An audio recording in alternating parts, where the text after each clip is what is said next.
नमस्कार सबैलाई, म वीरेन राई, नेपाली सब्जेक्ट टिचर। आज म तिमीहरूलाई नेपाली साहित्य सुध अन्तर्गत कवयित्री लखीदेवी सुन्दासद्वारा लिखित कविता जन्मभूमिको वाचनसहित सारांश भन्न गइरहेको छु। And I hope you all will watch it carefully and try to understand.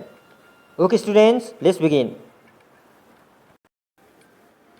Students, I always use to say that कुनै पनि कथा, कविता, लेख पढ्दा हामीले आंशिक रूपमा भए पनि उक्त लेख, कथा, कविता आदिको रचयिता अथवा लेखक लेखिकाको विषयमा पनि जान्न अत्यन्त आवश्यक हुन्छ। यसैले सबैभन्दा पहिला म यस कविताको रचयिता अथवा कवयित्री लखीदेवी सुन्दासको छोटो परिचय पनि यहाँ प्रस्तुत गर्दैछु।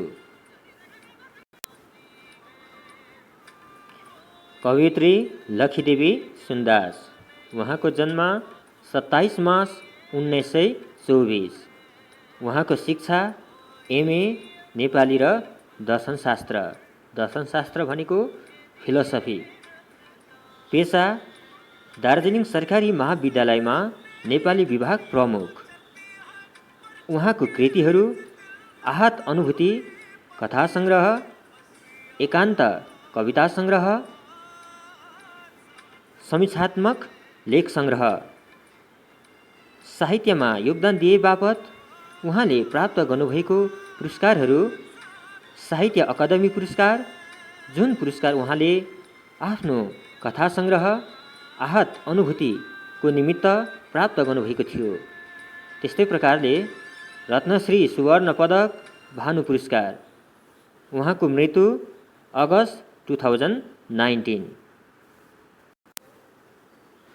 स्टुडेन्ट्स, अहिले भर्खर मैले तिमीहरूलाई कवयित्री लखीदेवी सुन्दासको छोटो परिचय प्रस्तुत गरेँ।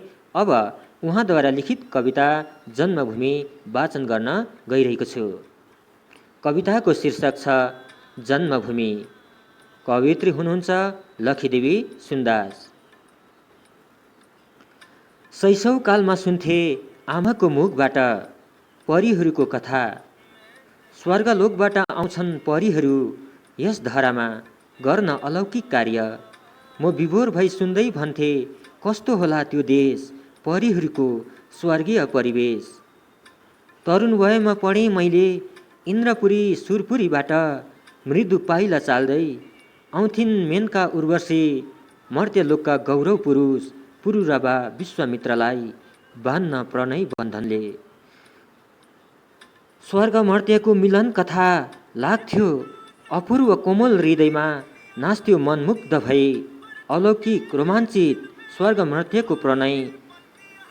समयले जीवनमा ल्यायो परिवर्तन, उद्भासित भो बेग्लै चित्र। प्रश्न प्रश्नको पहाड उभि सोध्यो त्यो स्वर्ग कहाँ, कहाँ होला परीहरूको त्यो देश, स्वर किन्नरी अप्सराहरूको देश।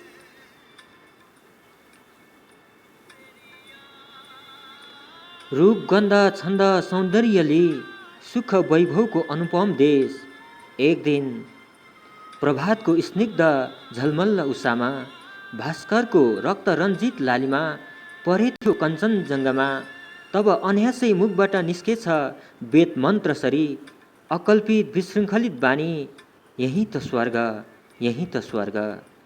मृगसरी खोजी हिँडेथे वृषि आफै भित्रको सुगन्धी कस्तुरी, मेरो धरती तिमी नै स्वर्ग, जननी जन्मभूमि स्वर्गदपि गरिएसी। बोल्यो हृदयले युग युगको तथ्य, स्वर्गको भाव एउटा कल्पना, जुन देशमा जन्मन्छ मान्छे त्यही त उसको स्वर्ग, मेरी जननी जन्मभूमि भारत भूमि मेरो स्वर्ग। तिमीमा मेरो सुख आनन्द सौरभ, पाएँ जीवनको सम्पूर्णता, मेरो शैशव कथाको स्वर्ग, मेरो तरुण स्वप्नको कल्पना, मनिषी तपस्वीहरूको चिन्तना, मेरी जननी जन्मभूमि भारत भूमि तिमी स्वर्ग, भारत भूमि तिमी स्वर्ग।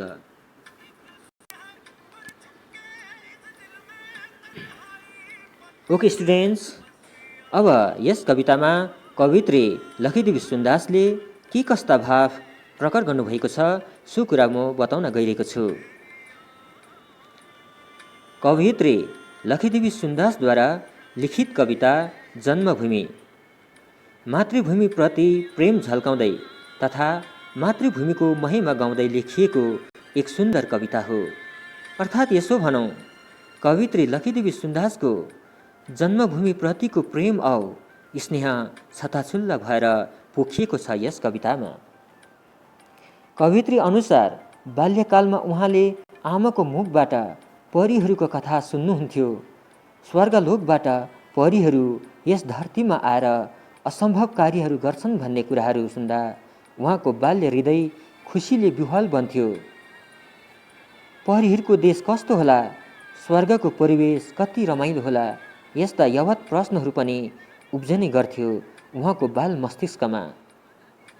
तर जब उहाँ तरुण अवस्थामा पुग्नुभयो तब उहाँले इन्द्रपुरीबाट मेनका, उर्वशी जस्ता सुन्दरी अप्सराहरू, यस धरतीका महान तपस्वीहरू, पुरुरवा विश्वामित्रहरूसँग प्रणय सम्बन्ध गाँच्न आएको कथाहरू सुन्नुहुन्थ्यो। ती स्वर्ग र मर्त्यको मिलनको कुराहरू सुन्दा उहाँको तरुण हृदय पनि रोमाञ्चित हुन्थ्यो। तर समयसँगै उहाँ पनि परिपक्व अवस्थामा पुग्नुभयो। त्यति बेला आफूले बाल्यकालमा सुनेको अप्सराहरूको देश, परीहरूको देश के साँच्चै यथार्थमा होला? कतै स्वर्ग भन्ने ठाउँ कोरा कल्पनामा मात्र त सीमित छैन? साँच्चै नै यदि स्वर्ग भए त्यो कहाँ छ? इत्यादि प्रश्नहरू उठ्न थाले उहाँको मस्तिष्कमा। स्वर्गबारे जान्ने उत्सुकता अझ बढ्न थाले उहाँको हृदयमा।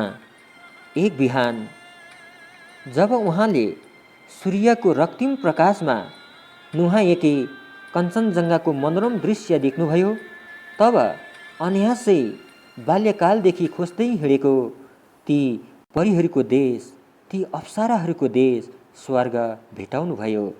अर्थात् त्यति बेला मात्र उहाँलाई बोध भयो कि यो भारत देश जहाँ हाम्रो जन्म भयो, जहाँको ढुङ्गा माटोहरू टेकेर हुर्क्यौँ, जहाँको हावापानी खाएर बाँच्यौँ अनि बाँचिरहेका छौँ, त्यो नै स्वर्ग रहेछ। आजसम्म उहाँ मृगले आफूभित्र नै भएको सुगन्धित कस्तुरी बाहिर खोजे झैँ जन्मभूमि रूपी स्वर्गलाई नदेखेर कहाँ होला स्वर्ग, कस्तो छ होला स्वर्ग भन्दै यत्र तत्र भौतारिरहनु भएको थियो। भनिन्छ, जननी जन्मभूमि स्वर्गदपि गरिएछि, अर्थात् आफ्नो जन्मभूमि स्वर्गभन्दा पनि महान छ, मनोरम छ भन्ने कुराको ज्ञात भयो उहाँलाई। स्टुडेन्ट्स, यसरी यस कवितामा कवित्री लकीदेवी सुन्दासले जन्मभूमि नै स्वर्ग हो भन्ने भाव व्यक्त गर्दै आफ्नो जन्मभूमि भारत देशप्रतिको अपार माया औ ममतालाई उजागर गर्नुभएको छ। Okay students, this much for today and I hope you all got it, isn't it? Bye bye, have a nice day.